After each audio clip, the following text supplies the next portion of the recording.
A seccional da Ordem dos Advogados do Brasil, Seção São Paulo, por sua Comissão de Direito Eleitoral, tem a honra de recebê-los para o webinar Reforma Política, que conta com o apoio das Comissões de Ação Social e Cidadania e de Cultura e Eventos da OAB São Paulo.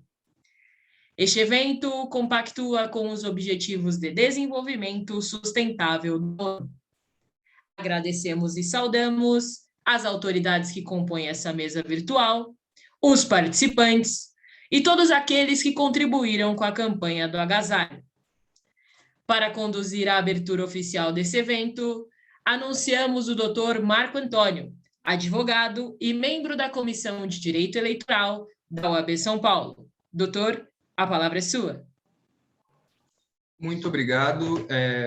Primeiramente, queria dar uma boa tarde a todos os participantes, a todas as participantes. Queria primeiro saudar aqui os companheiros da mesa, né, professor Rubens, professora Débora, professora Lara, doutor Hélio, e agradecer aqui, primeiramente, à Ordem dos Advogados do Brasil, a Seccional São Paulo, que por meio da sua Comissão de Direito Eleitoral, né, está promovendo esse evento. Na realidade, faz parte de uma bateria de eventos que está sendo feita pela Comissão de Direito Eleitoral. Já discutimos diversos temas: fidelidade partidária, apreciação das contas partidárias, participação feminina, o processo democrático brasileiro com o ex-ministro Nelson Jobim, e agora, né, o tema que não poderia ser mais quente essa semana é discutir a reforma política ou as reformas políticas, né? Primeiramente, queria agradecer, né, em especial a professora Lara Mesquita e a professora Débora, né, por estarem aqui conosco, por ter aceitado de pronto o convite do OAB para vir debater esse tema tão caro conosco. Agradecer também o professor Rubens, membro da nossa comissão, e o nosso doutor Hélio, aqui, nosso presidente da nossa comissão.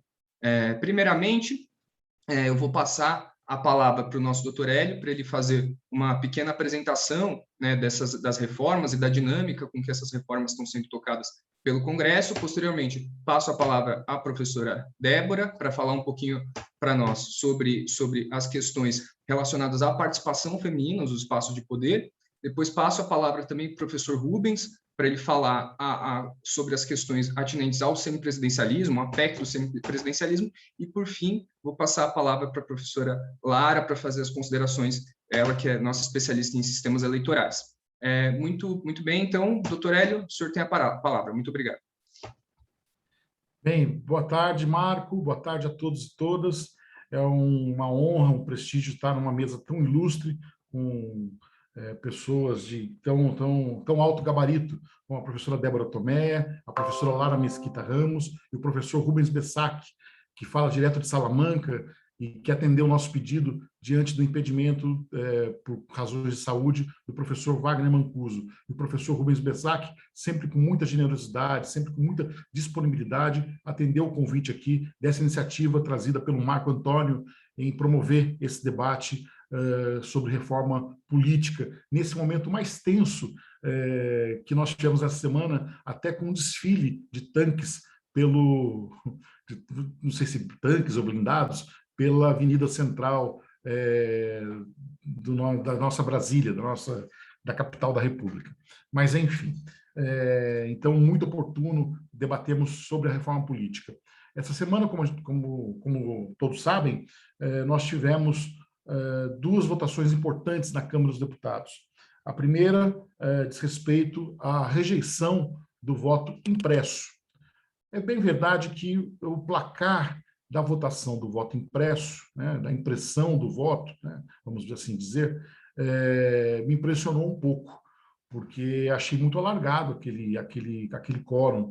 Achei que o Congresso Nacional, a Câmara dos Deputados, ia rejeitar a questão do voto impresso com mais vigor.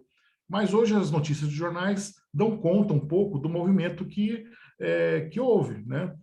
Liberação de emendas na casa de 1 bilhão, né? Atípicas para o mês de agosto, e, enfim, né? Talvez isso tenha impactado, sem querer fazer grandes digressões sobre o tema, mas isso pode ter impactado o placar deslargado que eu achei a respeito do apoio ao voto impresso. Mas, enfim, também tivemos em discussão a questão do distritão, né, que estava ali submetido à apreciação dos deputados, e ainda não terminou essa votação, né? Então, a discussão já tinha, o Distritão já havia sido aprovado em uma comissão criada para esse propósito, e foi submetida a plenário, até de maneira... também hoje nos jornais aponta lá um artigo do professor Conrado Uber Mendes, né, dizendo de uma certa pressão do presidente da Câmara em submeter essa discussão tão prematuramente ao plenário, né? E o que ficou curioso é que no meio da votação, já para o final da votação, se chegou a um acordo em que se retirava praticamente a questão do distritão, que de longe é o pior sistema que nós poderíamos adotar, né, a questão do distritão, e se caminhou para um acordo pela volta das coligações, né? O que hoje os comentaristas todos apontam que teria sido um bode na sala. Se colocou o pior sistema possível para poder voltar à questão das coligações. Em paralelo, em discussão também, vindo do Senado Federal, em discussão na Câmara dos Deputados, a questão da federação de partidos. Eu acho que depois a gente vale a pena fazer um comentário mais detalhado sobre isso. Na questão do distritão, se colocou ali algumas questões importantes, que eu acho que vale ainda a gente observar com mais vagar nessa discussão sobre reforma política eleitoral, que é a questão da questão das mulheres, que a professora Débora Tomé pode fazer aqui uma explanação sobre esse caso, sobre a participação feminina no que vem a partir dessa discussão que está posta agora na Câmara dos Deputados. Eu não vou tratar disso em respeito à colocação que a professora fará. E também a questão da cláusula de desempenho, que agora se agrega os senadores da República, inclusive no curso do mandato, para se somar na questão da distribuição e na cota de desempenho. Nós temos que observar isso com muita atenção, né, porque é uma outra discussão que pode impactar aí o funcionamento da cláusula de desempenho. Enfim, são oportunidades que se perdem na história da República. O Luiz Nassif tem um livro em que ele fala sobre as três momentos econômicos na história da República que nós perdemos, né? 3 chances que nós perdemos de nos transformar numa potência. O Nassif tem esse livro, já nem me lembro mais do título, mas é um estudo que o Luiz Nassif fez, em que 3 momentos da República nós perdemos a chance. O primeiro, na República Velha, que o Rui Barbosa faz uma manobra na economia e desaba a economia. Depois, após a Segunda Guerra Mundial, que nós éramos vencedores da guerra, e perdemos também essa oportunidade com a construção de Brasília. E depois, na época do milagre brasileiro. Em 3 oportunidades, nós perdemos a chance de dar um salto realmente importante no Brasil. Mas isso me parece também que acontece na política. Eu faço esse paralelo para dizer da política, porque nós tínhamos aprovados uma cláusula de desempenho muito boa, uma cláusula de barreira, em 95, que ia entrar em vigor, ia valer 10 anos depois de 2005, e, no entanto, o Supremo fez um desserviço ao derrubar a cláusula de barreira, que nunca mais nós vamos conseguir reestabelecer adequadamente para ter um número que possa permitir uma certa funcionalidade do nosso sistema. E essa, me parece que é muito importante, porque essa é a causa de muitos embaraços que nós sofremos e passamos, né? Temos no horizonte em discussão a questão do Código Eleitoral. O Código Eleitoral também vem sendo discutido com uma certa ligeireza dentro do Congresso Nacional nessa legislatura. Sem dúvida, eu quero dizer sobre o Código Eleitoral que, sem dúvida, é muito importante que tenhamos um código sistematizando todas as regras eleitorais que estão esparsas, que estão perdidas em vários diplomas, e possamos colocá-lo dentro de um único diploma que seja lógico e articulado.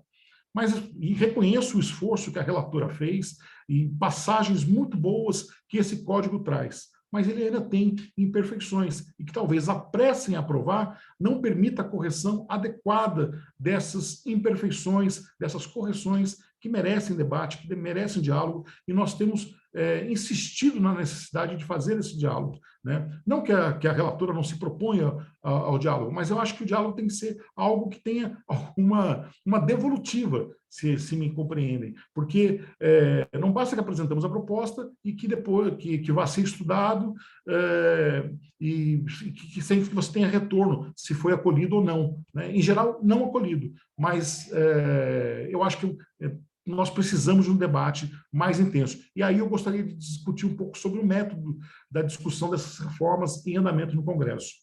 Mas eu dizia o que aconteceu na semana, dizia o que nós temos no horizonte próximo, que é a aprovação de um código eleitoral, que vai disciplinar uma série de questões, e também o que temos aí em discussão, que depois o professor Rubens pode aprofundar, que é a questão do semipresidencialismo, que é um tema que ainda não está colocado num debate mais imediato dentro do Congresso, mas é algo que já se escuta pelos corredores, né? Ele vem no crescendo, e editoriais, e as pessoas comentando sobre o semipresidencialismo. Sobre o semipresidencialismo, eu fiquei muito impressionado com e tenho repetido isso, a Lara já me escutou falando sobre isso, sobre um trabalho do professor Luiz Felipe Alencastro. O professor Luiz Felipe Alencastro, ele teve o cuidado de pesquisar 55 exemplos de países que saíram do parlamentarismo e foram para o sistema híbrido, um sistema que se aproxima do presidencialismo, né, chamado de semipresidencialista. O que nota o professor Luiz Felipe Alencastro, com muita precisão, é o seguinte: em nenhum dos sistemas você saiu do presidencialismo e caminhou para o parlamentarismo, Sempre ao contrário, sempre se procurou dotar o poder executivo, o chefe de Estado, de algum poder a mais, né? E aqui no Brasil nós temos características que são muito importantes, né? Porque são características que a gente forma uma coesão nacional através da submissão de nomes escolhidos pelos partidos políticos em debate nacional. Então, você vai construir uma candidatura, vai construir um projeto através do que é apresentado na campanha eleitoral. E isso é legitimado em uma eleição de 2 turnos pelo país afora. Muitas vezes, me parece que o problema não está no sistema que adotamos, né? Mas sim na operação, na pessoa que é escolhido para disciplinar esse processo, né? Na capacidade de diálogo e de coalizão que tem para formar governos, através do sistema presidencialismo que aqui adotamos há muitos e muitos anos, né? Desde a instalação da República. Então, e esse sistema permite uma legitimidade dos anseios da população, que formam um programa que ele é aprovado. Tirando alguns acidentes, alguns momentos mais tensos, essas escolhas têm caminhado. O Brasil tem uma performance em termos de crescimento e de inclusão e de participação muito forte ao longo da história republicana. Isso é inegável, né? Com avanços, recuos, momentos retrocessos, mas nós temos caminhado em um sentido positivo. Essa última eleição, que se faz uma crítica agora, buscando administrar a crise através de um sistema que pudesse ser importado, talvez não seja a melhor solução, não seja, mas sim de se pensar na consolidação de um diálogo maior. Eu sou favorável a esse diálogo, acho que o professor Rubens vai explanar isso de forma mais coerente, mais consistente do que eu, mas são observações que eu queria fazer sobre o semipresidencialismo e lembrando da lição das pesquisas que o professor Luiz Felipe Alencastro desenvolveu. Me preocupa muito essa questão do semipresidencialismo, eu costumo brincar, e aqui sem querer personificar, mas apenas para exemplificar, e não me entendam mal. Mas se o Brasil adotasse um sistema de semipresidencialismo em que nós tivéssemos a instalação a criação de um gabinete com o primeiro-ministro, eu fico aqui pensando com meus botões de quem seria o primeiro-ministro a ser escolhido. Eduardo Cunha? Lira, deputado Lira? Ou Ricardo Barros, né? Então, que são pessoas proeminentes dentro do Congresso Nacional, com força e capacidade de articulação, né? E o presidente da República eleito não teria nenhuma capacidade de diálogo e de força perante esse Congresso, né? Há de se pensar nessas coalizões. Queria, por fim, para concluir, já tomei bastante tempo aqui, além do meu previsto, queria falar do método da reforma. O Código Eleitoral, por exemplo, foi constituído através de um grupo de trabalho, ao invés de uma comissão própria para criar.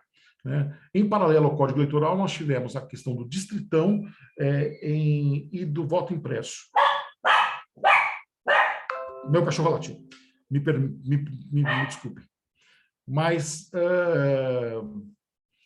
então, eu queria voltar à questão do método. Nós criamos duas comissões e um grupo de trabalho.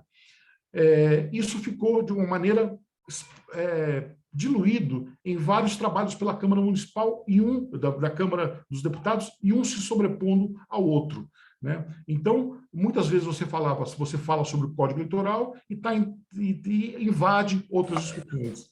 Me parece que o mais adequado, que o mais correto para essas circunstâncias seria realmente nós temos uma comissão permanente de debate na Câmara dos Deputados, no Congresso Nacional, que seja, em que se tratasse sobre a reforma político-eleitoral. A reforma político-eleitoral é uma constante e deve ser feita com calma, com debate, com diálogo, com capacidade de ouvir e debater, e não como usado para fazer como um bode na sala, uma cortina de fumaça, desviar de assuntos outros que não esquece de discutir, como, por exemplo, a pandemia da Covid-19, né? Então, você precisa ter um grupo formado em que sistematize as propostas que estão em andamento e que possa ter uma articulação efetiva em torno desses temas, e não uma corrida de uma comissão contra a outra e manobras de plenário.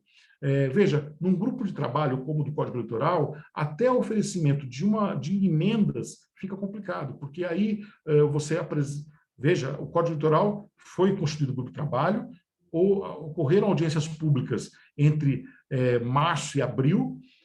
Em agosto veio uma minuta, né?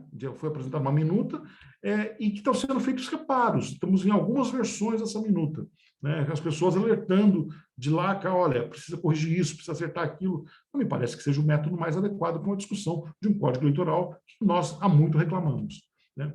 Então, são esses temas que eu gostaria de trazer aqui para começar os debates, e preocupado com a questão, realmente, da participação feminina, que eu acho que essa pode ser uma das mais atingidas. Embora anunciada um certo avanço, esse pode ser um tema que mais nos atinge agora na reforma. Era isso que eu queria dizer. Eu peço desculpas aqui pelo avançar dos minutos. Perfeitamente, doutor Hélio. Muito obrigado pela exposição. Realmente é uma chuva de propostas aí, né, de reforma eleitoral, muitas delas que tiveram um debate muito assodado, falta de discussão, de legitimidade com a sociedade, e realmente é muito importante por isso esse espaço para a gente debater. Passo agora a palavra para a professora Débora. Olá, boa tarde.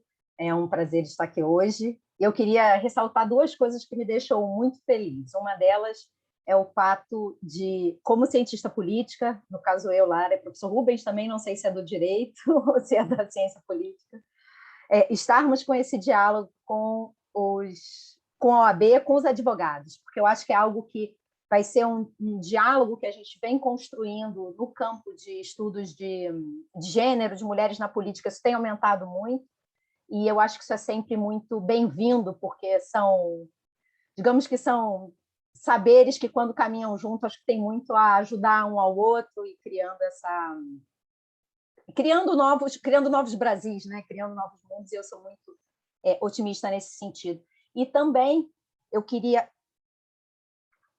Ops, desculpa, deu algum problema aqui no meu computador. Voltou. Então, eu também queria dizer o quanto eu fico feliz que esse assunto, que é da presença das mulheres na política, esteja finalmente se tornando um assunto que a gente chama do mainstream, né? Até bem pouco tempo, e eu vou começar um pouco a minha fala por aí, até bem pouco tempo era entendido de que representação era representação. Então, na verdade, se você vai ser um representante, não importa se é um homem ou mulher que vai falar, e eu acho, ou branco, ou negro, e eu acho que a gente tem trazido um pouco dessa discussão, que é a política da presença, né? Da importância de você ter não só a política da presença, mas também da gente entender como as instituições, como as regras, elas estão impedindo que alguns grupos cheguem até o poder. E eu acho que esse é um caso das mulheres. A gente vê, podem ser regras que estão claras, podem ser regras que são efeitos colaterais, e eu queria falar um pouco disso dentro do contexto da reforma política, mas eu queria voltar um pouquinho antes para a gente chegar na reforma. Vou cumprir meus 10 minutos aqui, mas eu queria voltar um pouquinho, porque eu sei que esse tema é muito importante para a gente também lembrar o para trás-mente e um pouco e avançar. O Brasil, ele começa, o voto feminino é concedido em 32, como eu brinco, a gente ano que vem já vai estar celebrando aí 90 anos. O voto feminino, em tese, o tempo de voto feminino é algo que deveria fazer com que hoje a gente tivesse pelo menos metade das mulheres ali, né? Uma equivalência de mulheres, porque, em tese, o voto feminino ajuda as mulheres a alcançarem espaços na política. Isso não aconteceu no Brasil, né? A gente sai de uma mulher eleita em 1934 e a gente chega agora mesmo com um aumento de 50% nas deputadas federais, a gente chega ao 15%, o Brasil tendo um papel muito para trás, né? Eu falo que o Brasil é da turma do fundão quando a gente fala de mulheres na política, por isso eu acho que esse tema tem que estar sendo sempre, eu sei que na comissão, inclusive, de Direito Eleitoral na OAB, tem muitas mulheres que estão batalhando nessa frente, não é à toa que a gente tem se organizado cada vez mais, porque o Brasil realmente, apesar de algumas medidas que foram tomadas, ele continua muito atrasado, né? Assim, o Brasil digamos que está entre os 40 piores do mundo quando a gente está falando de representação feminina. A gente tem a aprovação das cotas, mas isso não significa, até por causa do desenho da cota, um aumento substantivo no número de mulheres, como acontece nos países latino-americanos, porque até os anos 90, os países latino-americanos estavam todos ali mais ou menos no mesmo patamar, e aí você tem, de repente, Argentina, México, Uruguai, Argentina e México começam a passar o Brasil, e isso está muito relacionado ao desenho da cota, porque tem duas coisas, eu gosto muito de trazer sempre, eu acho muito importante a gente pensar o que são essas coisas, o que ajuda no sistema brasileiro a presença de mulheres, e aí isso está muito relacionado à questão dessa reforma eleitoral, ou como ela estava desenhada até ser votada, né, anteontem, e alguns temas que ainda estão por aí. O Brasil tem algumas características o sistema brasileiro que ajudariam a ter mais mulheres, que favoreceriam essa presença. E uma delas é o voto proporcional. A literatura toda de ciência política já mostra isso. O voto proporcional, votos não majoritários, eles, em tese, ajudam que você tenha grupos que estão fora do sistema. Porque quando você tem o voto majoritário, um ou outro partido arrisca muito. O voto proporcional, ele permite maior diversidade. Então, essa era uma grita muito forte para a gente, para quem estava fazendo essa luta contra o distritão, porque o voto proporcional, a literatura mostra isso, assim, isso é meio sacramentado, que grupos que não estão no poder, isso ajuda.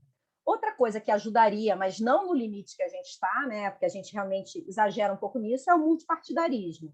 Quanto menores são os sistemas, em tese, é mais difícil de não entrantes, porque a gente também tem que lembrar isso. A mulher não é só por ser mulher, por estar num corpo de mulher, ela é um não elemento da política, né? Ela é um elemento que está entrando agora, mais recentemente com força, e isso faz diferença, porque a gente tem que lembrar, porque quando eu penso o que dificulta, está a reeleição, né? Que não tem que ter reeleição, eu não estou falando que não tem que ter reeleição, estou falando como o sistema tem características que dificultam novos entrantes. E se eu tenho 15% de mulher, se eu quero chegar a 30%, eu tenho um outro 15 pontos percentuais ali, né, dessa brincadeira, que vão ser novos entrantes. É gente que, pelo menos naquela casa, não está. Então, pode ser... Então, por exemplo, eu tenho 15% de deputada federal. As 15%, se eu for chegar a 30%, são mulheres que não estão ali. São mulheres que podiam ter sido vereadoras, podem ter outras carreiras, mas elas são novas naquele espaço. E como você tem um percentual de reeleição que é alto, isso não é coisa do Brasil, é do mundo inteiro, isso dificulta novos entrantes. Tem uma outra coisa também que deveria favorecer as mulheres, que é a existência da cota. A cota, mesmo ela sendo uma cota de chapa, eu sei que uma boa parte que está todo mundo aqui conhece muito mais do que eu todos esses meandros, mas também falando para quem não conhece, a cota no Brasil é uma cota de chapa. Então, o partido, quando apresenta, ele tem que ter um 30% de mulheres, ou se... É que nunca acontece, né? Porque, na verdade, é 30% de um dos sexos, pelo menos. Então, podia ser também 70% de mulheres e 30% de homens. Nunca vai poder ter uma chapa só de um ou só de outro. E aí, só que com o regime... com a lista aberta no Brasil, o que acontece? Essa chapa, ela acaba... As campanhas são personalistas e as mulheres acabam tendo... muitos desafios ali, e acontece todo esse fenômeno, né, que você acaba falando, das mulheres que não têm muitos votos, que elas não recebem o apoio do partido.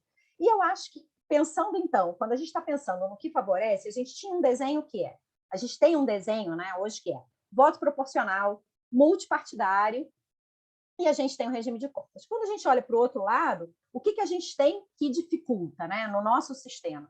A gente tem essas cotas, o fato de elas serem lista aberta, porque na Argentina, por exemplo, o que aconteceu? A lista é fechada. Claro, quando fizeram esse regime de cotas, o que o partido fazia? Ele botava todos os nomes de homem em cima e os nomes de mulheres embaixo. Houve toda uma discussão lá para dizer, não, vamos aprimorar o sistema. E aí, quando você aprimora o sistema, você bota homem e mulher, ou 2 homens e uma mulher, você faz o sistema de tal forma que ele favorece. No Brasil, a gente fez um aprimoramento, o que a gente entende como um aprimoramento das cotas, que foi a votação da ADI, que manda os 30% do fundo eleitoral e do fundo partidário.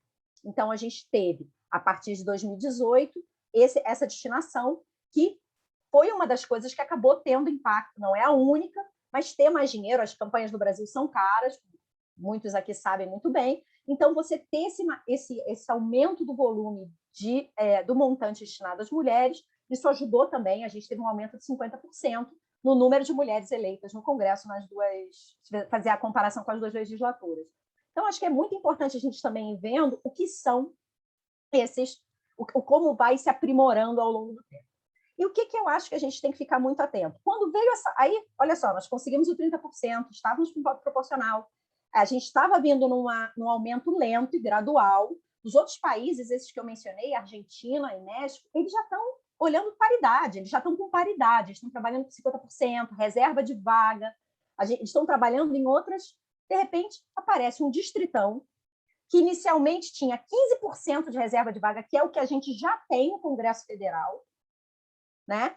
E você tem um problema que aí vocês podem até me explicar mais como advogados, mas que me explicaram o que quer dizer, como a ADI estava, como o 30% estava ligado à cota eleitoral, se você perdesse a cota eleitoral, a cota da chapa, você perdia também aquela destinação do 30% do fundo partidário. Então, quando vem isso foi um balde de água fria. A gente começou, o movimento, né, de mulheres, quem está trabalhando na política, a gente começou a falar, não vai dar. Isso é um atraso, porque o voto distrital ele vai ser um voto que ele tende a prejudicar novos entrantes, ele é a gente pode perder os 30%, essa começou a ser a nossa grande campanha, foi a gente quer os 30% da chapa. Ah, mas tem laranja, mas tem isso. Não, mas a gente vai fazendo os aperfeiçoamentos, porque isso é importante, os sistemas eles podem ser aperfeiçoados sem que a gente tenha que mudar tudo. Eu acho que isso tem muito a ver com o que o doutor Hélio estava falando, que é essa nossa mania de achar que tem que trocar tudo. Você pode fazer pequenos aperfeiçoamentos ao longo do caminho, caso seja necessário. Não sei se é o caso de você trocar tudo sempre. E, de fato, a cota no Brasil e toda alguns campos de ineficiência, eles vão ter que ser melhorados. Eu acho que o que acabou acontecendo aqui com a caída o distritão acabou subindo para 18%, a gente conseguiu negociar, mas, enfim, foi por outros caminhos e isso não está mais acontecendo. Reserva de vaga, eu acho que é o único caminho que a gente vai conseguir efetivamente fazer uma mudança. No Brasil vai ser fazendo uma reserva um pouco mais ativa, efetiva. O que eu não sei é se a gente tem condições de negociar isso perdendo muito.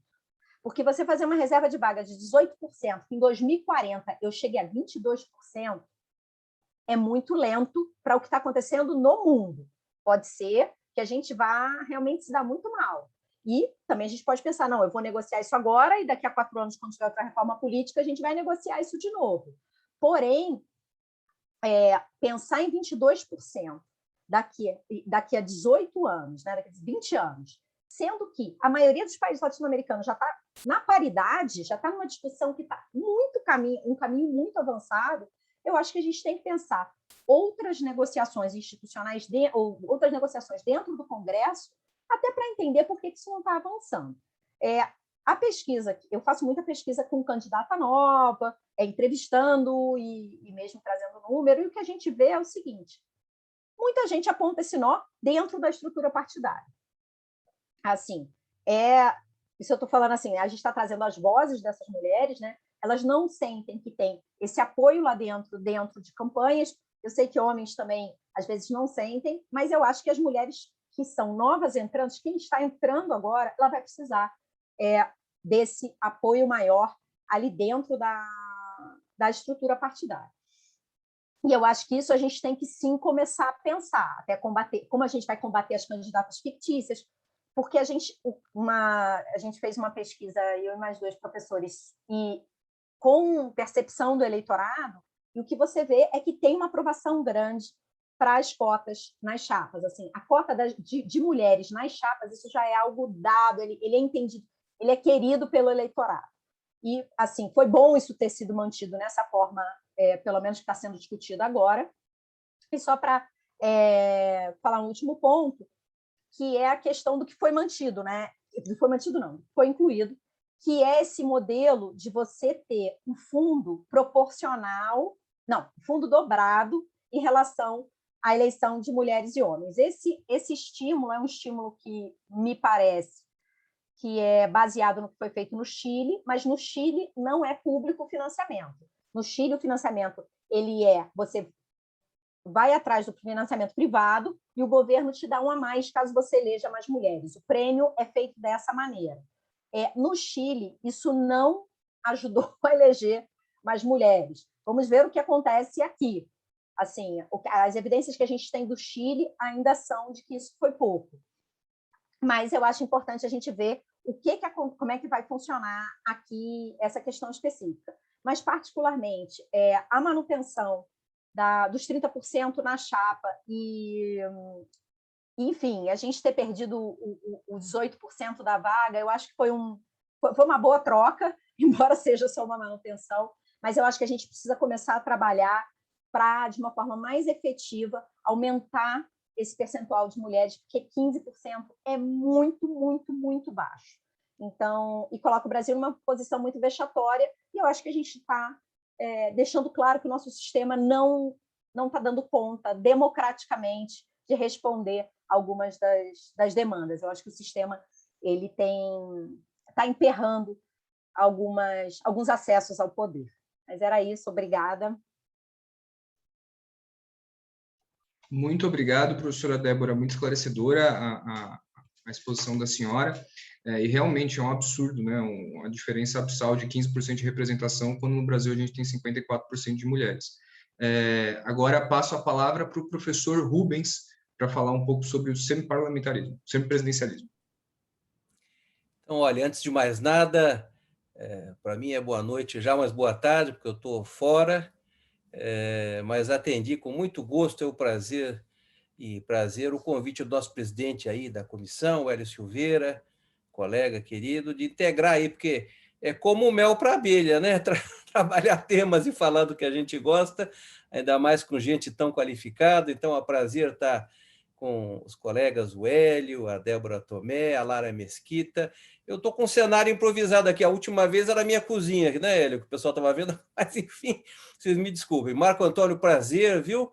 E essa excelente equipe da UAB aí, estou vendo os ícones, a Fabiana, a Isabela, e a nossa audiência aí, estou vendo que tem bastante gente com paciência e nos ouvir aí.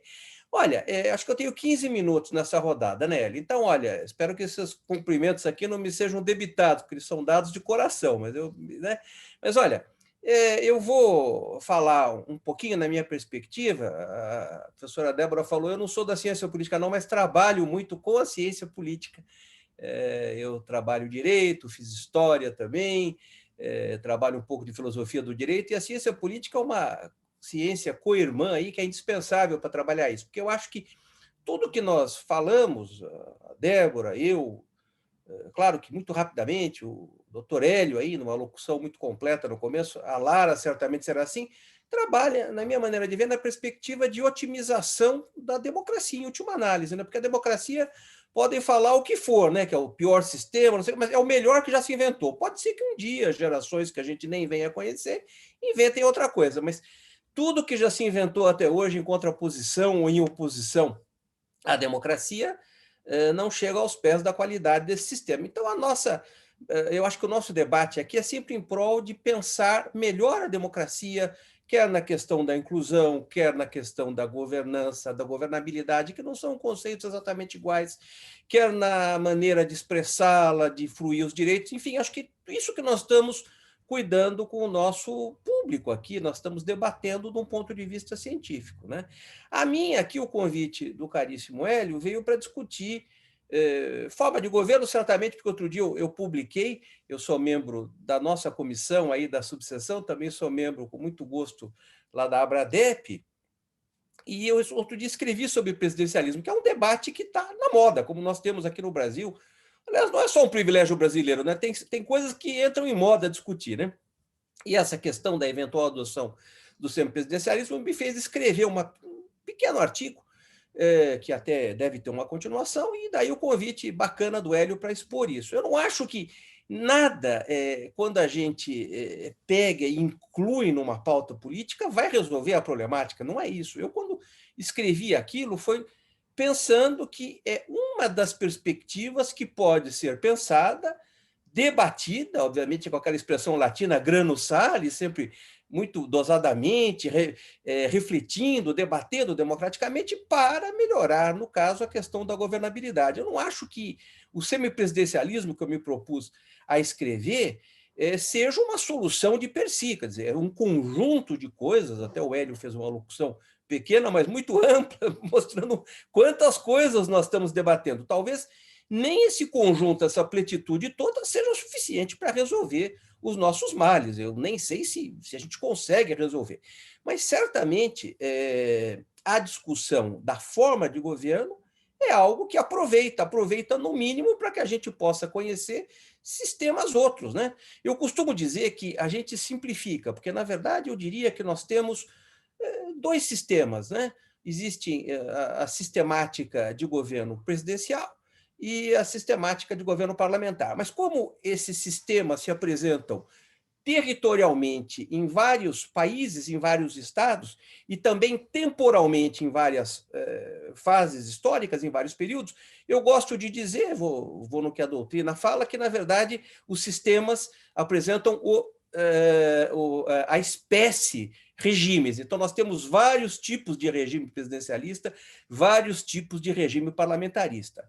Nós tínhamos também um outro tipo de sistema, que é o sistema diretorial, mas ele foi abandonado, ele foi usado, por exemplo, ainda é usado na Suíça. A Suíça é o único país do mundo, apesar de que está um tanto mudado lá, que adota ainda o sistema diretorial de governo, não um diretório, é um grupo que governa a Suíça, né? Mas nós tivemos isso, por exemplo, no presídio da antiga União Soviética, tivemos aqui no Uruguai entre 52 e 64, quer dizer, nós temos alguns países que adotaram esse sistema diretorial. Isso não existe mais.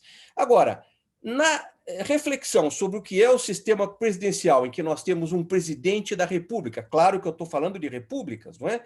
Em que a figura do chefe de Estado está conjuminada com a de chefe de governo, e o sistema parlamentar, em que a chefia de Estado está com o presidente e a chefia de governo está com o primeiro-ministro, nós vamos observar que, ao longo da história, notadamente mais nessa quadra que nós presenciamos a partir de meados do século XX, do século passado, nós vamos experimentar países que vão propor e efetivamente executar formas mistas, formas em que o presidencialismo ou os presidencialismos podem se assumir feições aparentemente parlamentaristas e vice-versa, não é?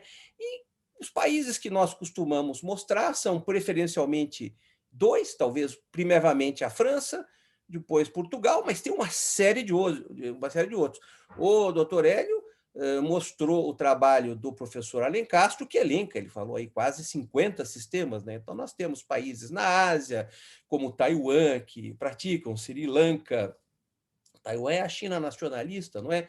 Na Europa, né, nós temos sistemas, de certa maneira, mistos, como a Polônia, a própria Rússia, né? Estou situando a Rússia enquanto uma nação europeia. Na África, nós temos, por exemplo, Madagascar, Burkina Faso, temos uma série de países que experimentam esses modelos, né? E, de certa maneira, a denominação que ficou, talvez numa simplificação um tanto grosseira, seja a de semipresidencialismo. Mas, na verdade, historicamente, há que se dizer, a professora Débora me corrija se eu estiver errado, várias outras denominações aí eram propostas: semiparlamentarismo, parlamentarismo mitigado, presidencialismo mitigado, regimes mistos.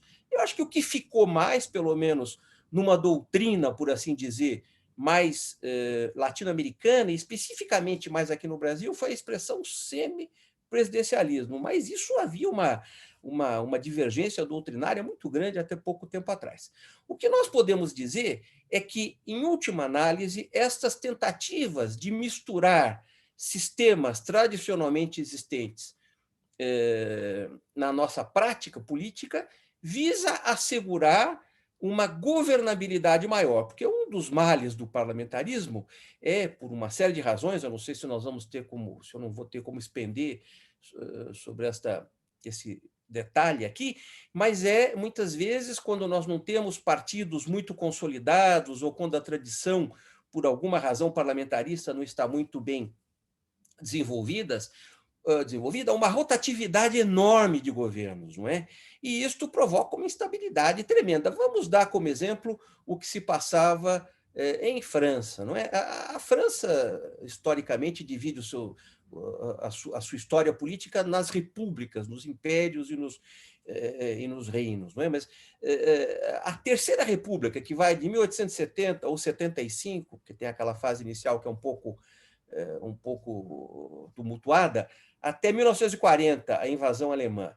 E depois a Quarta República, que vai de 46 até 58, nós temos uma rotatividade de governos enorme. Quer dizer, eu não vou nem falar da Terceira República, que está talvez historicamente mais longe, mas na Quarta República nós tivemos, em 12 anos de sua existência, 21 governos. Fora, eu não estou nem computando como governos aqueles primeiros ministros indicados que não conseguiram formar maioria, nem o último deles, que já era uma transição para a Quinta República, chefiado pelo De Gaulle. Isso não dá para se fazer, para se formular e se aplicar políticas públicas. Então, o que aconteceu naquele momento? Em 58, a França, desgastada por uma guerra de libertação da Argélia, ou Argélia, se preferirem, a derrota na Indochina, as quedas de gabinete, começa a repensar uma forma, talvez, de garantir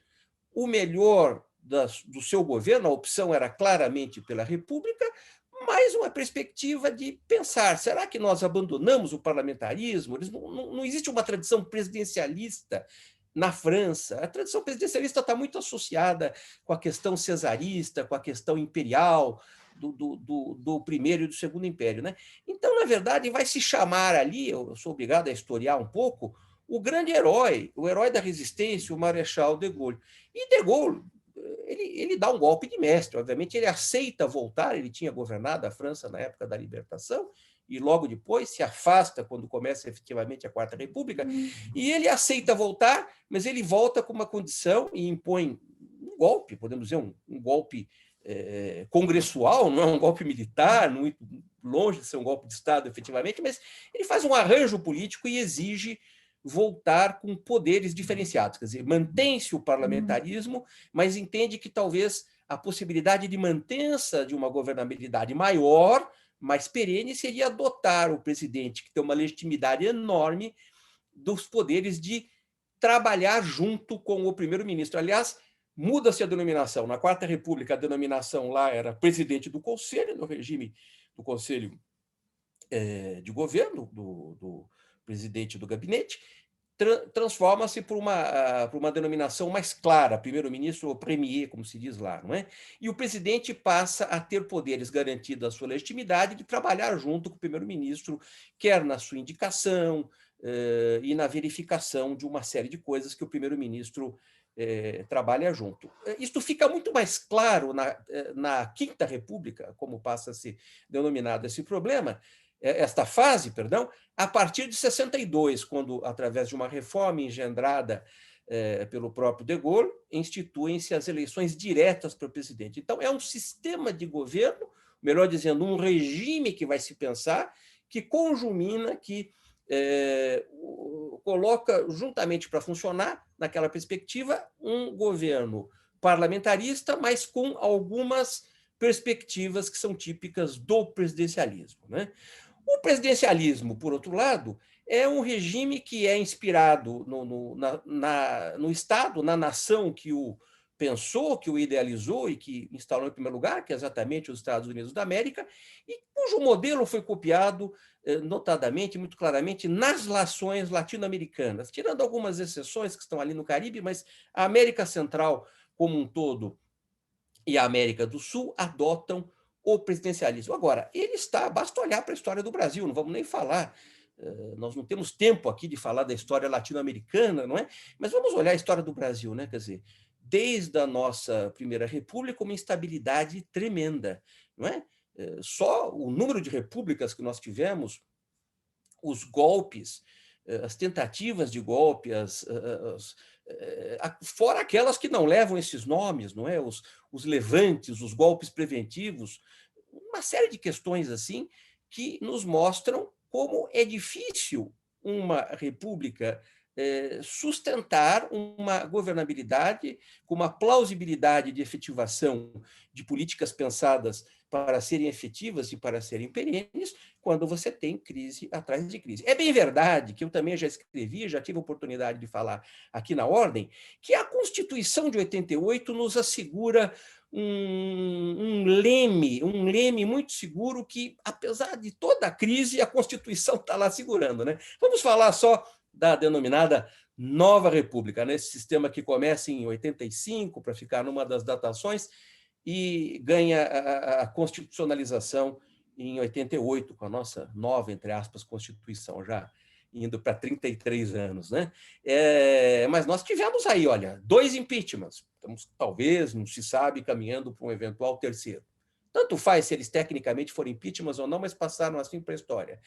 Tentativas de indiciamento de presidente da República, algo inédito na história republicana do Brasil, 2 no governo Temer, e com toda a crise, talvez indiciamento do atual presidente, não se sabe, temos inquéritos em andamento, não é? Crises de corrupção, para ficar em alguns escândalos, a gente acaba esquecendo de tantos que são que sacodem as instituições, né? Escândalo da pasta rosa, que atingem governos com maiorias completamente diferentes e de matizes ideológicos extremamente díspares. Pasta rosa, no primeiro governo Fernando Henrique, por ocasião da proposta de emenda da reeleição, mensalão e Lava Jato, para ficar em alguns que são os mais falados, não é? Ora, será que esta é um bom modelo em que cada crise, cada sacudidela na nossa República, na forma como se comporta esse presidencialismo, nós temos uma verdadeira paralisação do que acontece no Brasil? Isso é lógico de se perceber, porque o presidente da República, ele é o chefe de governo, que muitas vezes é atacado nas suas políticas e na sua forma de governar, mas, ao mesmo tempo, ele é o chefe de Estado. Ele é aquele, na idealização em que se percebe a diferenciação entre chefia de Estado e de governo, que deveria estar a assegurar a estabilidade, né, a historicidade, a representação do Brasil. Então, o que fazer? O que fazer, né? Quer dizer, se o presidencialismo tem esse modelo tão possível de ser tumultuado, devemos adotar uma perspectiva? Eu digo o seguinte, nós devemos pensar, porque eu acho que o presidencialismo brasileiro, nós já tivemos, para ficar no momento republicano, uma tentativa desastrada em que ele funcionou, que foi exatamente entre setembro de 61 e janeiro de 63, e que foi claramente uma tentativa de evitar que Jango Goulart assumisse com plenos poderes, não é? Pelas razões que se conhecem. Tivemos um plebiscito em janeiro de 63 que garantiu a preferência do eleitorado pelo presidencialismo. Um novo plebiscito, que era para ser em setembro, antecipado para abril de 93, falando do parlamentarismo. Será que a adoção do outro modelo, que muitos pugnam como a solução, o parlamentarismo, estaria nas nossas tradições? Eu penso que não.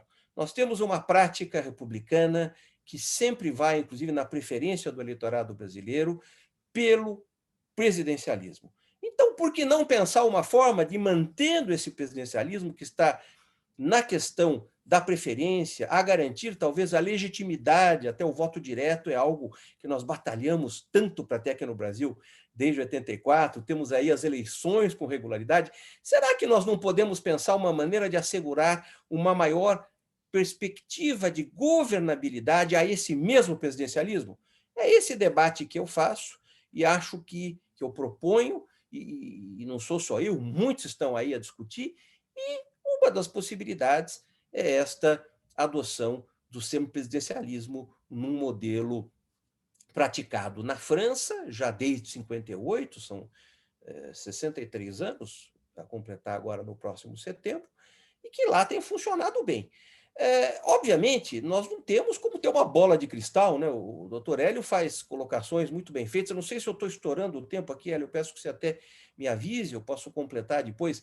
Eu acho que a perspectiva que afugentaria os exemplos que Vossa Excelência deu, de escolha falou do deputado Cassado, que foi presidente da Câmara, o Eduardo Cunha, é exatamente nesse poder que nós teríamos, na perspectiva semipresidencialista, do presidente ter uma interferência na indicação do primeiro-ministro. Quer dizer, o presidente passa a ser um coautor com o parlamento, no caso, o nosso Congresso Nacional, da escolha, quer dizer, ele pode perfeitamente escolher um líder de uma maioria, mas ele pode fazer uma opção por um nome com preferência na emenda, na PEC proposta pelo deputado Samuel Moreira, daqui de São Paulo, que é a que está se falando agora, pode escolher um nome preferencialmente parlamentar, mas que não descambe para essa problemática levantada tão bem aí pelo Hélio, né? Eu acho que se nós tivermos uma forma de combinar as perspectivas de um governo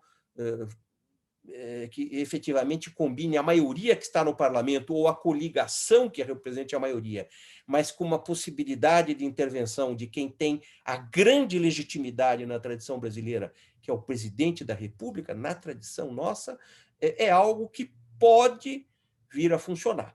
E eu acho, só para arrematar, desculpem se eu até me alongo aqui, é que é um tema realmente que nos obriga a falar até com bastante gosto, e ficamos querendo dar um número grande de informações, mas eu acho que até parece que a PEC já foi alterada neste quesito, não poderia ser apresentado assim de afogadilho já, quando as regras estão aí em vigor para a eleição agora do ano que vem. Eu acho que isto não haveria cabimento, na minha maneira de ver. Eu acho que nós temos até a possibilidade de aprová-lo, ou em outras perspectivas que existem mundo afora, mas para as eleições subsequentes. Eu fico aí à disposição para debater e participar. Mas, olha, com muito gosto, Hélio, viu, em estar participando aí com esse tema que você me possibilitou apresentar. Obrigado.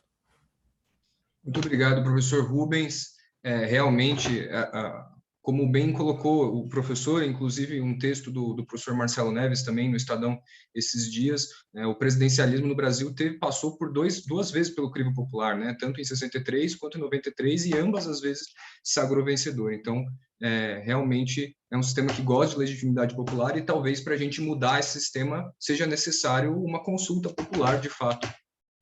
Então, muito obrigado, professor. Passo a palavra para a professora Lara Mesquita.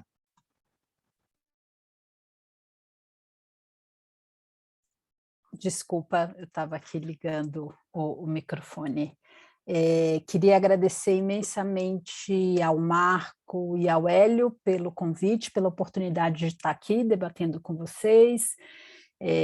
Tenho encontrado o Hélio em alguns dos debates, mas é sempre muito bom ouvi-lo.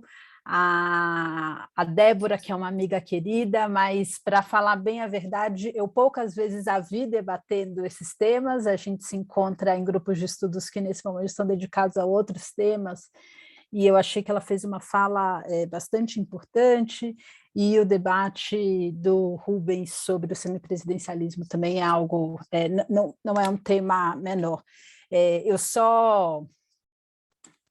Como boa institucionalista, tenho por lema que a gente deveria focar as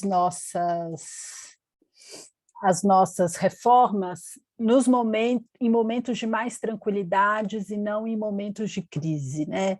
Eu acho que isso é algo bem importante para ser observado, sobretudo reformas mais estruturais. Eu escrevi no último sábado um artigo no Tendências e Debate da Folha, como contraponto ao Samuel, então o deputado Samuel defendendo o semipresidencialismo, e eu junto com dois amigos cientistas políticos, a professora Andréa Freitas da Unicamp e o professor Bruno Bolognese da Federal do Paraná. A gente foi em sentido contrário.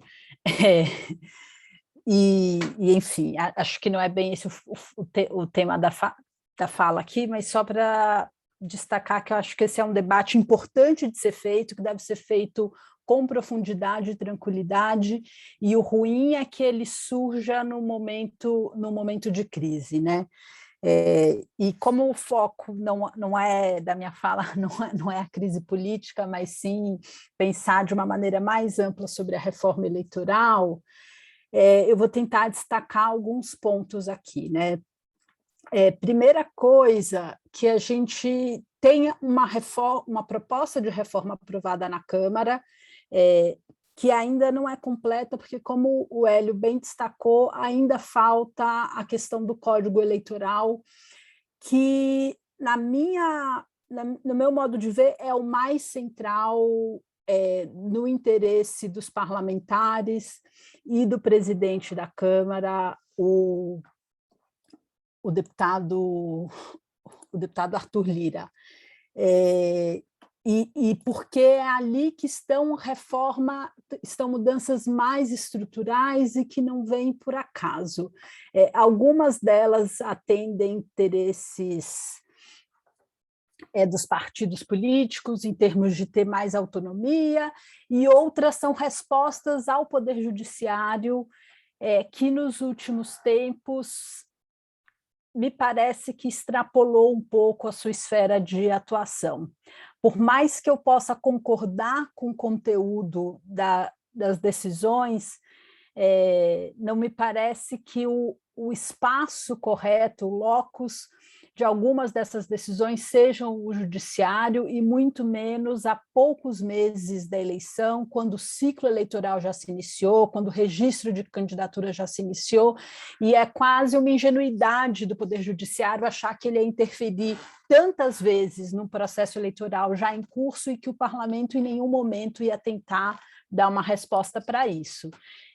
Por mais, eu acho que o que está no Código Eleitoral talvez seja muito forte, né, em termos de controle do judiciário, de como o judiciário pode interferir no processo eleitoral, mas é claramente uma resposta à exorbitação que o TSE e o STF cometeram nos últimos anos. Assim, tem coisas muito importantes que foram decididas na forma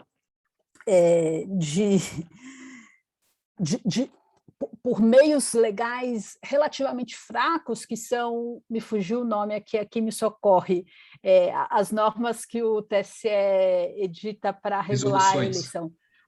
As resoluções, isso, tem coisas bem importantes que são definidas pelas resoluções, e não é só, o TSE se usa disso muitas vezes para ir muito além de simplesmente regulamentar a eleição e criar normas novas, né? E eu estou falando mais especificamente da decisão da eleição de 2018, da alocação de recursos conforme a raça dos candidatos. Como eu disse, por mais que eu concorde com essa decisão, esse é um instrumento perigoso. Quem me garante que na próxima eleição não vai vir um outro grupo minoritário e vai pedir alocação de recurso conforme preferência religiosa, ou, não sei, qualquer outra coisa, distribuição regional, ou qualquer coisa que a gente pare de concordar. E aí, por que é legítimo o TSE decidir e o STF decidir quando a gente concorda com o pleito e não é legítimo quando a gente não concorda com o pleito, né? Eu acho que foi aí que os parlamentares quiseram falar, olha, tudo tem limite, e se a gente só pode legislar num processo eleitoral antes dele começar, a justiça eleitoral também. Não tem essa de todos os candidatos registrados, a gente vai pôr a campanha na rua e a justiça eleitoral vem aqui, a justiça, não só a justiça eleitoral, vem aqui e muda as regras depois que o jogo já começou a ser jogado. Então, acho que essa é uma sinalização importante. Aí tem algumas coisas que provavelmente o Hélio, o Marco e o Rubens até entendem muito melhor do que a gente, como a questão da fiscalização das contas, formas de organização interno e o nível de autonomia dos partidos políticos. Me parece que não é simplesmente uma organização da legislação sobre um código único, o que, sem dúvida nenhuma, é positivo, mas tem uma reorganização da distribuição de poderes ali que é muito importante. E a segunda coisa que eu gostaria de chamar a atenção é que o jogo da reforma eleitoral ele ainda não está nem na metade, né? E muito provavelmente ele só vai ser decidido no finalzinho de setembro, primeiros dias de outubro. Isso por quê? Porque além do segundo turno das PECs, né, dos textos que já foram aprovados na Câmara, a gente tem também o texto que foi aprovado no Senado e que está na Câmara aguardando para ser votado. O presidente do Senado, o senador Rodrigo Pacheco, já deu a entender que, seja lá o que a Câmara vai aprovar, ele vai guardar na gaveta. Isso é uma novidade, porque toda a reforma eleitoral ela precisa passar pela Câmara e pelo Senado, e tradicionalmente havia um acordo. O Senado não interferia muito no que dizia respeito à forma de escolha dos membros da Câmara, e a Câmara não interfere com relação ao Senado. Mas dessa vez parece que o Senado não vai aprovar o que os deputados aprovaram. Eles estão dando indicações disso. Claro que ainda tem muito acordo e muita coisa para correr ao longo desse período. E uma das coisas que eu imagino é que o Arthur Lira vai tentar negociar com o Rodrigo Pacheco a aprovação do código. No final das contas, o que ele vai dizer a gente abre mão de tudo em troca do código. Então, o bode na sala é maior, não é só o voto impresso, não é só o distritão em troca das coligações, mas eu acho que é tudo isso para depois ter também uma troca com o Senado em relação à aprovação do código. Por um lado, é bom isso, porque, na minha forma de entender, a melhor reforma política seria, em relação ao desenho do sistema eleitoral especificamente, seria não ter nenhuma reforma política.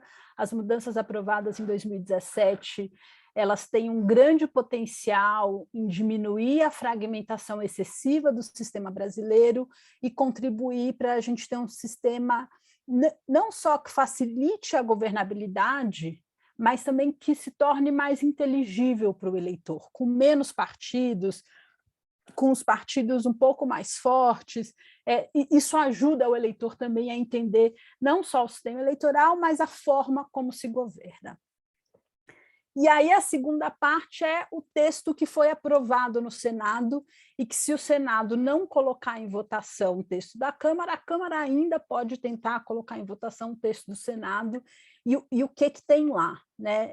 No texto do Senado, eu destaco 3 coisas principais. A primeira lá tem uma reserva de vagas para as mulheres, não de vagas na lista, mas de vaga entre os eleitos. E aí as senadoras conseguiram muito habilmente derrubar o texto original do relator e emplacar a emenda delas, Então, essa reserva de vagas começa em 18% e chega até 30%, sendo um avanço em relação ao que a gente tem hoje, que são os 15% eleitos de forma espontânea. Tem a reserva de pelo menos 30% dos recursos para as candidatas mulheres. Tem a volta da propaganda partidária na TV, e aí isso também ajuda a fortalecer os partidos e a fortalecer o papel da cláusula de barreira, porque essa propaganda só se aplica aos partidos que cumpram a cláusula. E tem um outro artigo que talvez tenha chamado menos atenção, mas que é bem importante, que fala sobre a distribuição das sobras, as cadeiras que não são alocadas pelo quociente partidário. A proposta diz que só os partidos que cumprirem a cláusula de desempenho poderiam participar da distribuição das sobras. Então, mais uma maneira de fortalecer esses partidos e diminuir a fragmentação na Câmara dos Deputados. Então, por isso que eu disse, eu acho que a gente ainda não está nem na metade do jogo da reforma eleitoral. Essa semana foi muito intensa e estressante para a gente, mas acho que ainda vamos continuar com esses sobressaltos, pelo menos por mais um mês e meio. E por fim, a gente pode fazer todas essas reformas, mas se a nossa sociedade não tiver um pacto que priorize a democracia e priorize a eleição de atores que tenham minimamente um compromisso com a democracia, né, que reconheçam a democracia como um valor importante e superior a tudo isso, na prática, eu não sei se nós vamos estar numa situação muito melhor em 1º de janeiro de 23, se o presidente Bolsonaro for reeleito, porque ele explicitamente não tem um compromisso com os valores democráticos. Então, acho que também é um teste para a nossa sociedade, enquanto sociedade, independente dos arranjos institucionais, mas é um teste no sentido de nós priorizamos a democracia e, enquanto sociedade, entendemos que esse é um valor maior ou não. E também vai ser importante a gente conseguir colocar esse debate de maneira pública e direta no processo eleitoral de 22, né? Debater o que é democracia, quem valoriza, quem prioriza a democracia, a questão de que não existe democracia sem oposição, então essa tentativa de desqualificar e desmerecer qualquer oposição, o opositor não é inimigo, né? E acho que isso é algo muito forte na fala e na maneira de atuação do presidente. Então, além dos outros temas importantes, enfim, mas vai ser muito importante que isso seja pautado no processo eleitoral de 22 e que a nossa sociedade se manifeste com relação a isso. Porque se esse não for um valor majoritário na nossa sociedade, não tem reforma eleitoral, não tem desenho de sistema que salve a gente de um contexto muito desanimador, e aí muito provavelmente pode ser que não tenha nem parlamento, quanto mais mulheres no parlamento, ou negros, ou nada disso. Então, eu estou talvez um pouco pessimista, mas eu não acho que a gente tem muitas razões para ser otimista, dado o que a gente tem vivenciado nesses últimos meses, no último ano e meio. Então, eu acho que eu vou encerrar por aqui e deixar para a gente responder perguntas e ter mais tempo para o debate. Obrigada. Perfeito, professora Lara, muito obrigado.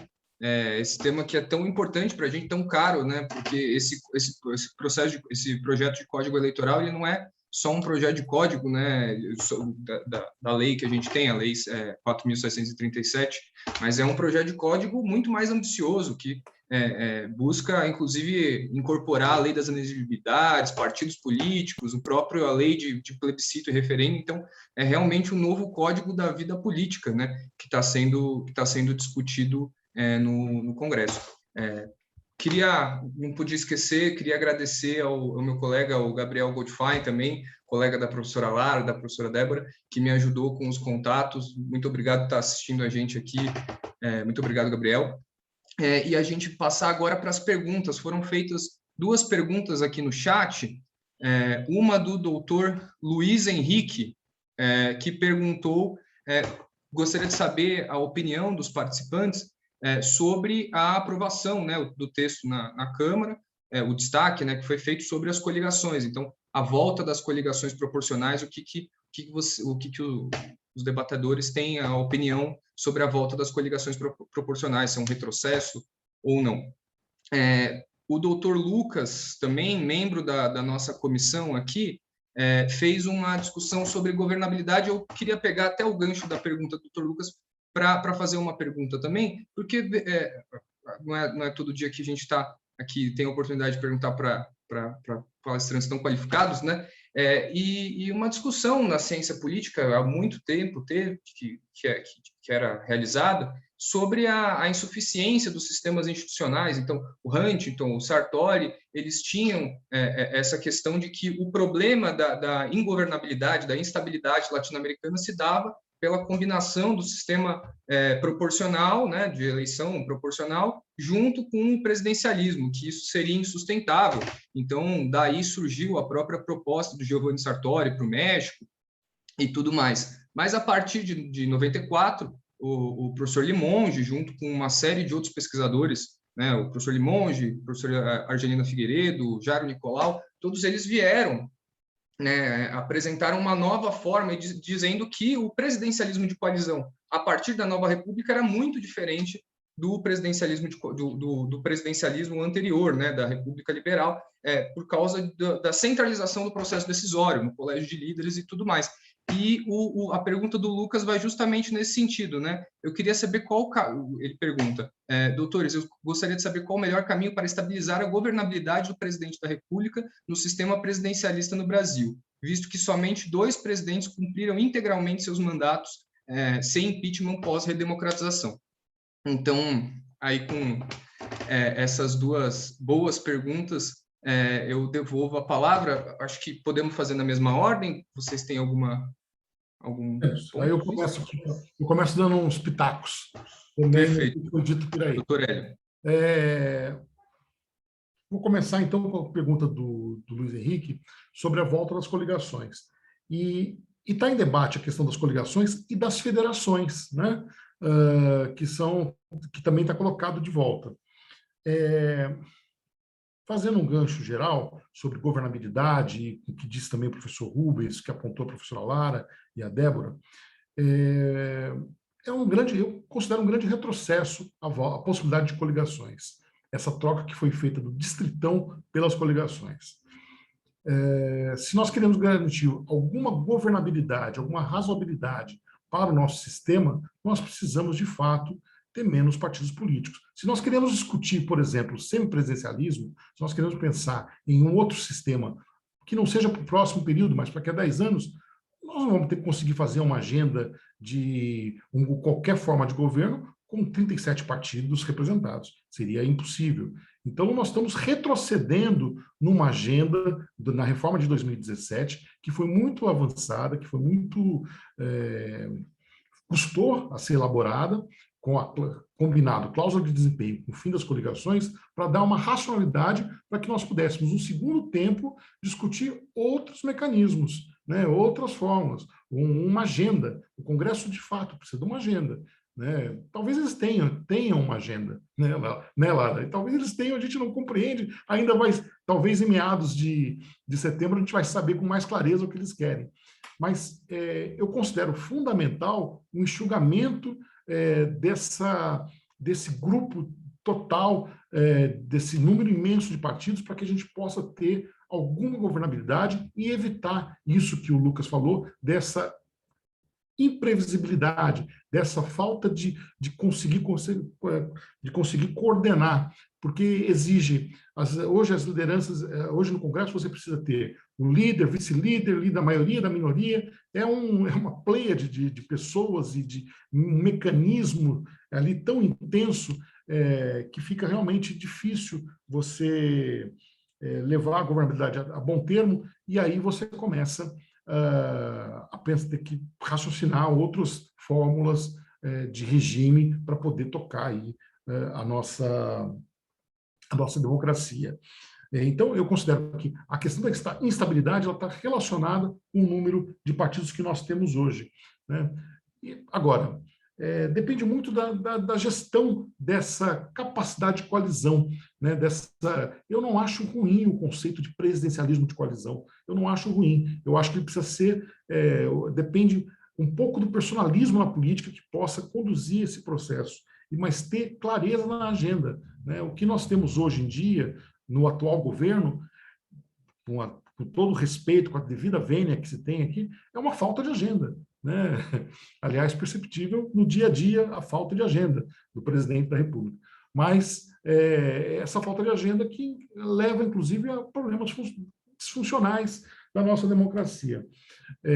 Gostaria de fazer só uma lembrança, Lara, não é à toa, nesse dilema que nós temos entre o Lira e o Pacheco, não é à toa que Niemeyer desenhou o Congresso Nacional daquela maneira, né? Com a Câmara gritando e o Senado abafando, né? Aquela balança que as poucas pessoas compreendem o que o Niemeyer fez, mas tem esse propósito, né? Da Câmara gritar e o Senado abafar. Talvez a gente estejamos assistindo a esse processo agora. Então, eu respondendo brevemente a isso, eu penso que é um erro o retrocesso ao retorno das coligações partidárias. A federação talvez pudesse ser uma solução, porque a federação ela não seria uma coisa de uma circunstância apenas eleitoral que depois se rompe, né? A federação não, a federação obrigaria, e aí ainda vai precisar de muitos ajustes, ela obrigaria você a fazer uma coligação em caráter nacional, né? Já tentou isso com a vinculação das coligações em caráter nacional, e que ela teria que seguir durante toda a legislatura, para evitar aí que você rompesse com a federação. Mas são arranjos que devem ser desenhados. Eu considero a volta da coligação um retrocesso, um erro, em que o Congresso, com pessoas tão experientes, foram submetidos a isso, né? Se enganaram na questão do distritão quando estava a volta da coligação, e estamos errando com esse processo. Muito obrigado, doutor Hélio. Professora Débora, passo para a senhora para as suas considerações. Não vou me alongar muito, não, mas assim, talvez trazendo um pouco eu gosto muito de pensar um pouco, a partir da pesquisa que eu faço, que é com eleitorado, quer dizer, que não está ali em cima, né? Está aqui embaixo, está com candidatos entrantes, ou mesmo com o eleitorado. Eu acho que tem uma coisa que é interessante, que é o seguinte: uma das funções do partido é dele ser não só um agregador de preferência, mas ele também ser estou com a palavra em inglês que é shortcut, ele ser aquilo que te informa sobre um conjunto de preferências. E quando a gente conversa com o eleitorado, e com candidatos novatos, dado o volume de partidos, a gente acaba que, na prática, eu falo que a gente tem 2 partidos que os candidatos procuram com uma afiliação positiva. Não 2 partidos, mas são bem poucos. Eu diria que são 3 partidos que eles falam. Olha, que o candidato novato fala, eu procurei esse partido porque eu me identificava com ele. Então, você tem um processo que você reduz partidos, que você ajude, né?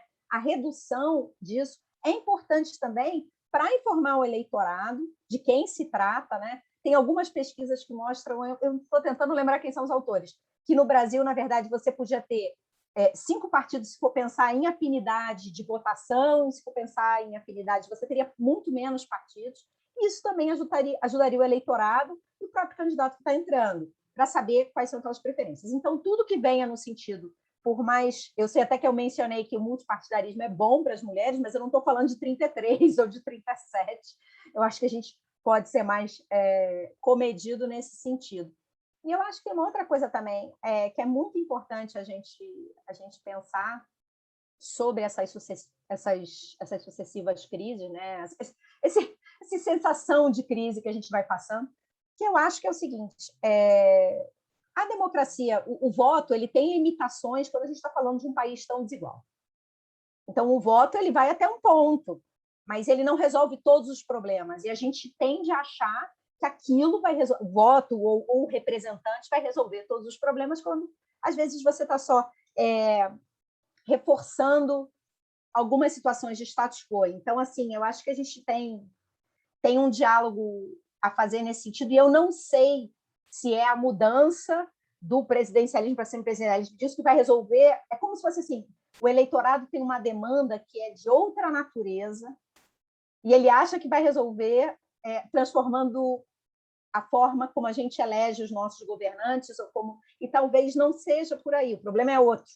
O problema é de outra natureza, mas a gente esboça sim, né? A gente esboça muito. A nossa crise não é... Aliás, é do seu autor querido, Tchaikovsky, que a gente treinou a falar. A nossa crise não é só política, a gente vive uma crise social e econômica. A gente tem em outras dimensões também. Então, a gente está olhando aqui para a questão do status quo se reorganizando politicamente, mas eu acho que a gente tem outras questões que também nos são muito caras e vão demandar muito esforço institucional, não necessariamente dentro do campo eleitoral, dos sistemas partidários. Muito obrigado, professora Débora. O alto nível do debate aqui, citações a Adam Tversky é muito, muito gratificante ver um debate como esse. Passo a palavra para o professor Rubens. Olha, pouco tempo para dizer muita coisa, né? Eu quero dizer que quero começar pela frase que é o remate final da ilustre antecessora, a professora Débora, porque, na verdade, é muito mais coisa. Eu até na minha locução falei, estamos cuidando aqui de democracia representativa, né? Nós temos que pensar que democracia é muito mais que isso.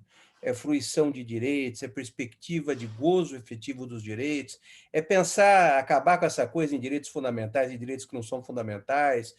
Eu trabalho muito participatividade e deliberatividade, mas não dá tempo. Isso aí eu vou pedir para o Hélio chamar a gente para um outro evento aí, né?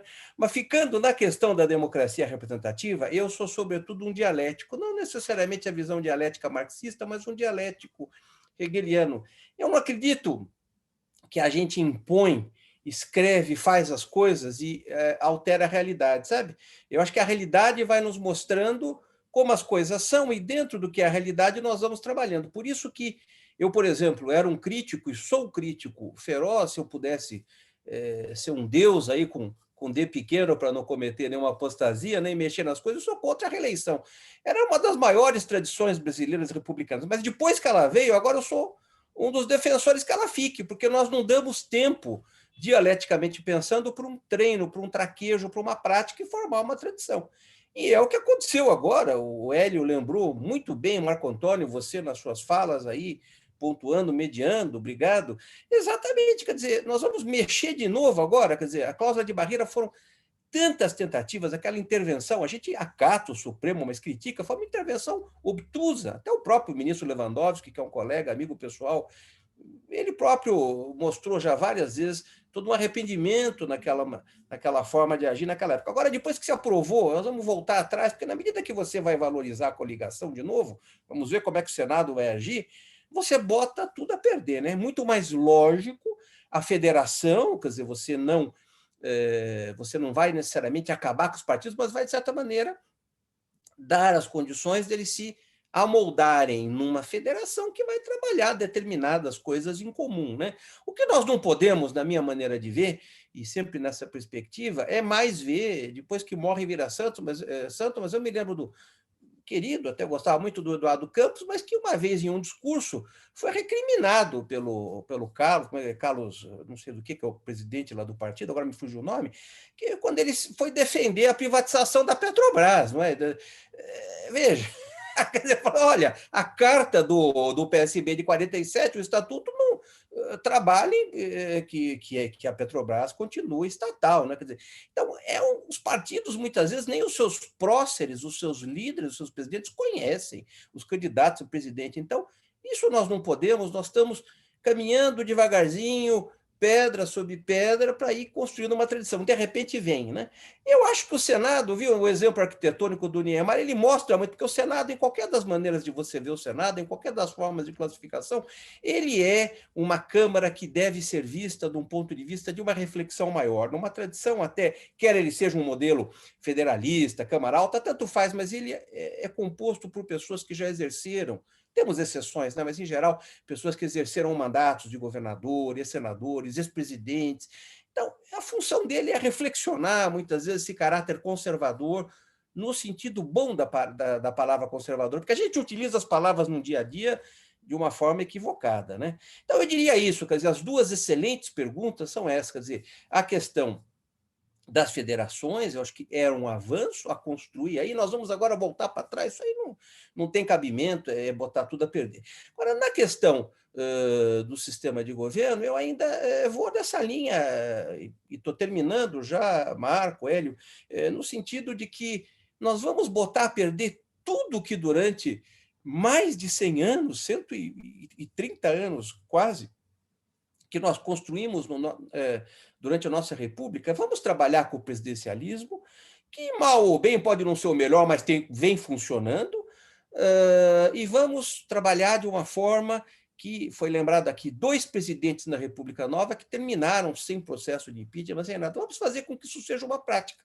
Talvez, seja trabalhando formas mitigadas, formas de colaboração, e por que não, trabalhar essa experiência do semipresidencialismo. Eu falei do modelo francês, mas é um dos modelos. Eu não ia cansar aqui a audiência falando dos vários modelos, talvez modelos em que você tem uma presença maior até do presidente, não é?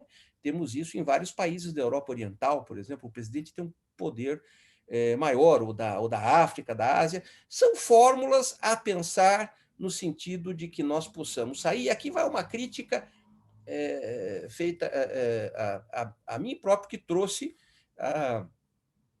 eu próprio, melhor dizendo, que trouxe o debate do presidencialismo de coalizão 20 e tantos anos atrás para o direito constitucional, porque não se falava disso, uma coisa, essa falta de conexão que nós temos desde 42, quando a TGE deixou de somar a ciência política aqui no Brasil. É um absurdo isso, né? O MEC fez isso 80 anos atrás, está na hora de mudar. Então, não se debatia presidencialismo de coalizão. Mas eu acho que na hora, que agora, com todo o respeito que eu tenho ao Sérgio Abranches, vários foram citados hoje, está na hora de nós pensarmos, quer dizer, o presidencialismo de coalizão, mas grande parte das vezes é um presidencialismo de cooptação, no sentido, não cooptação política, de programa partidário, mas cooptação. Nós vimos isso recentemente agora na questão das emendas orçamentárias, o Centrão vindo trabalhar com o presidente Bolsonaro, que queria inaugurar uma nova forma de fazer política, né? Então, vamos dar uma pensada se não é o momento, talvez, de uma inserção, de uma melhora eventual no nosso presidencialismo, mantendo a preferência que nós sempre manifestamos na nossa história, e trabalhar em prol de que a tradição continue, mas melhormente posta em prol da governabilidade. Obrigado, viu? Poxa, obrigado, professor Rubens. Queria até fazer um adendo aqui. Eu sou mestrando em Teoria do Estado e realmente fico muito triste, né, com essa falta de diálogo com a ciência política que teve a Cátedra de Ciência de Teoria do Estado na Universidade de São Paulo. Passo agora a palavra para a professora Lara Mesquita. Bom, vamos lá, então. Eu acho que se eu não me perdi aqui, as perguntas eram sobre as coligações e governabilidade, né? Então, como já foi bem lembrado aqui, as federações, a criação desse instrumento da federação já foi aprovado, e agora depende só da sanção presidencial.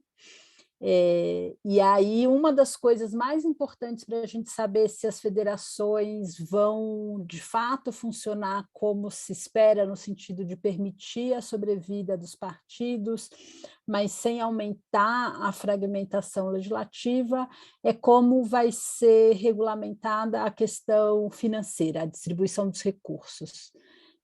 O projeto de lei fala em autonomia dos partidos, mas não fala explicitamente se os recursos vão ser distribuídos de forma unificada para as federações, ou se cada partido vai acessar de forma individual os recursos do fundo partidário, fundo eleitoral, tempo de propaganda na TV, e tudo isso eu acho que vai impactar bastante.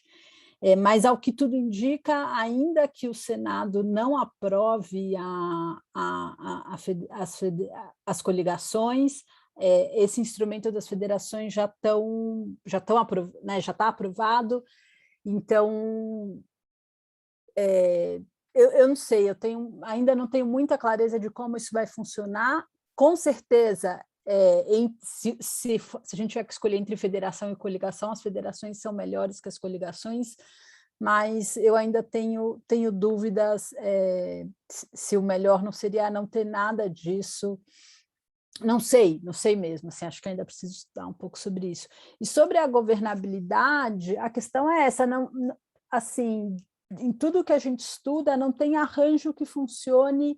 O problema não é a existência de 37, de 40 partidos. O problema é que os nossos maiores partidos são muito pequenos, né? A gente tem, os maiores partidos hoje têm 10% das cadeiras na Câmara, e se a gente voltasse para o modelo anterior, com coligação, sem cláusula de desempenho e tudo, a expectativa era que isso diminuísse ainda mais. E aí fica muito difícil governar sob qualquer regime, sob parlamentarismo, sob semipresidencialismo, sob qualquer regime. Se a gente olhar, tem experiências de parlamentarismo, de paralisia decisória muito recentes nos sistemas parlamentaristas, em Israel, na Bélgica, na Espanha, na Itália. Então, assim, qualquer regime com uma fragmentação excessiva, ele acaba gerando instabilidade. E, de certa maneira, até o semipresidencialismo. E não foi por acaso que a França adotou uma série de reformas no seu sistema semipresidencialista para diminuir os contextos de governos divididos e deixar o seu regime, o seu sistema cada vez mais parecido com um presidencialismo. Então, eu acho que a gente tem que pensar sobre isso, né? Qualquer que seja o sistema de governo, a gente precisa diminuir a fragmentação. E isso não quer dizer que a única alternativa é mudar para um sistema bipartidário. Pelo contrário, e aí eu concordo com a Débora, um sistema bipartidário empobrece demais a representação. Mas existem maneiras de se ter um sistema multipartidário funcional, que é não ter... que é quando os maiores partidos não têm só 10% das cadeiras do legislativo. E esse é o objetivo que se quer chegar com o fim das coligações, e com isso a gente vai também melhorar as condições de governabilidade, seja sob governos minoritários ou sob governos majoritários, mas com certeza vai contribuir. Perfeito, professora Lara. Muito obrigado pelas suas considerações. Eu queria só dizer aqui que a gente recebeu mais uma pergunta, mas pelo avançado da hora, eu vou fazer aqui, é uma pergunta que acredito que seja um pouco mais direcionada para o doutor Hélio aqui, que é o grande especialista em propaganda eleitoral, e aí eu já passo a palavra para as considerações finais. O doutor Luiz perguntou o seguinte: doutoras e doutores, se der tempo, gostaria de ouvir sua posição sobre. Tudo indica que Jair Bolsonaro continuará a se utilizar sistematicamente das fake news em sua campanha, inclusive para deslegitimar e questionar o resultado do pleito. Gostaria de saber qual a expectativa de vocês em relação às fake news nas eleições vindouras. E 2, se a Justiça Eleitoral está preparada para coibir ou pelo menos minimizar os impactos das fake news no rumo dos resultados das eleições.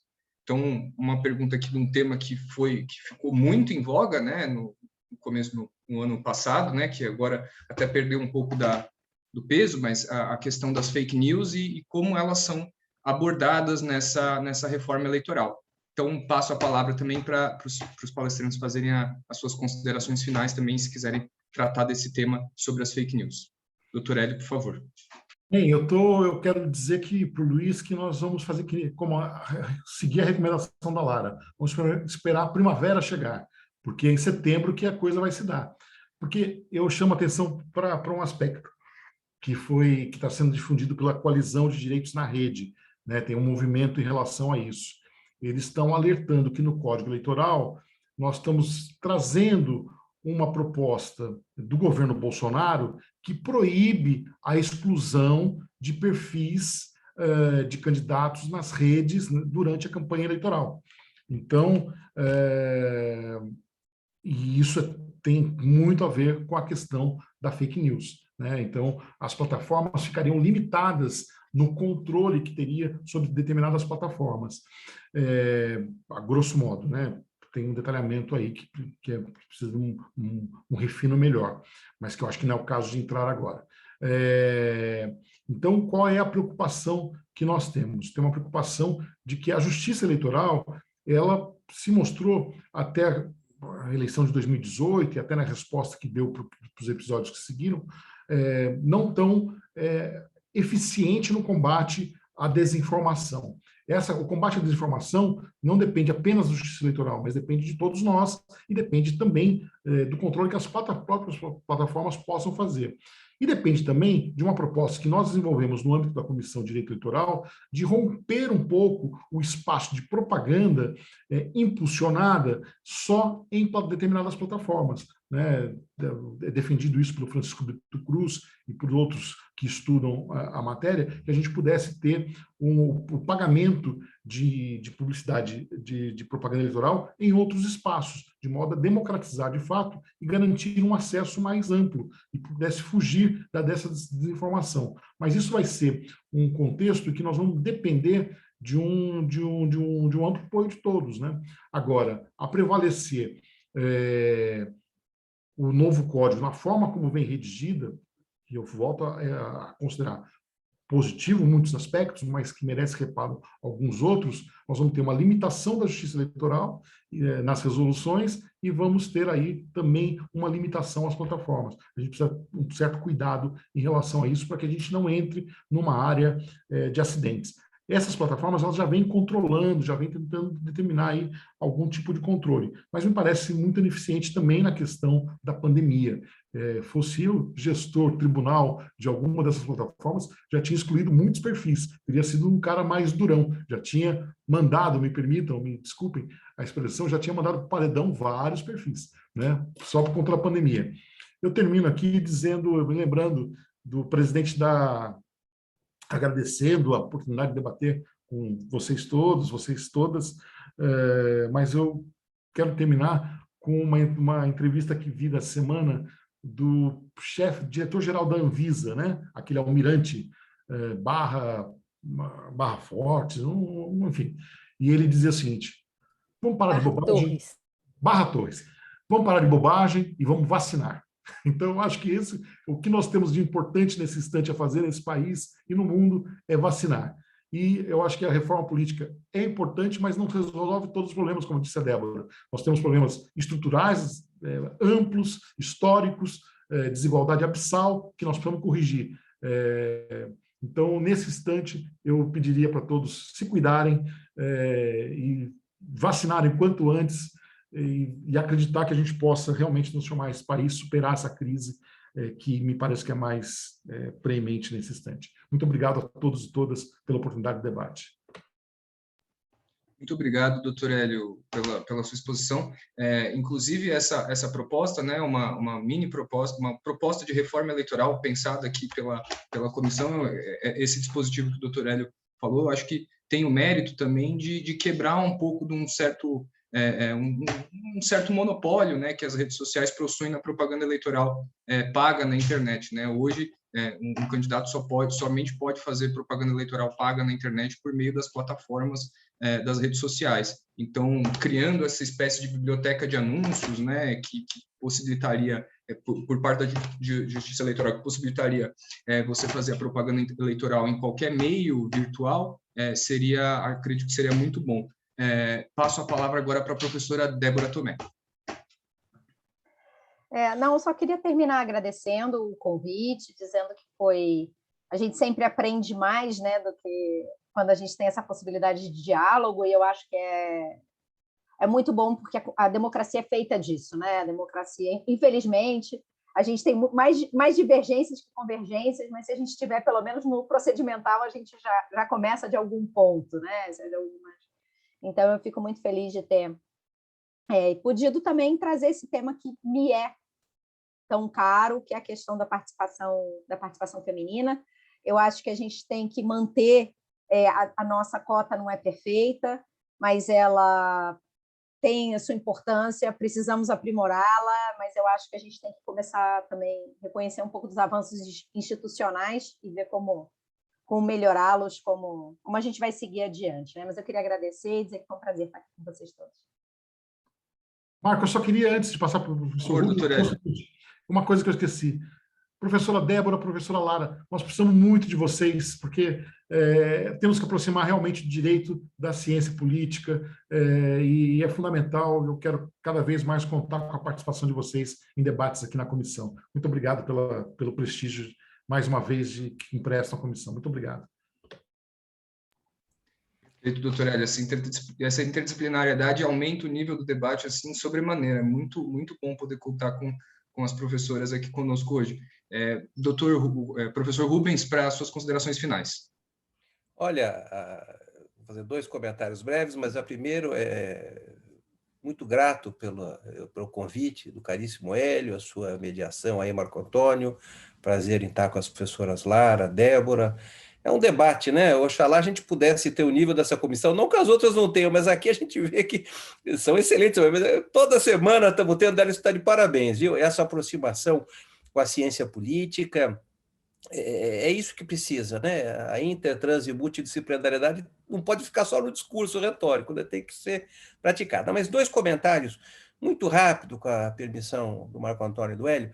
Um é o comentário da Lara, que eu queria dizer, e nós observamos, até a endossar talvez, a que nós não afastemos o presidencialismo no Brasil, é que observa-se, claro que tem exceções, mas uma personalização cada vez maior dos parlamentarismos. Isso a gente observa. Vou dar 3, não vou nem falar dos sistemas meio assim, Polônia, não vou falar deles, vou falar de Israel.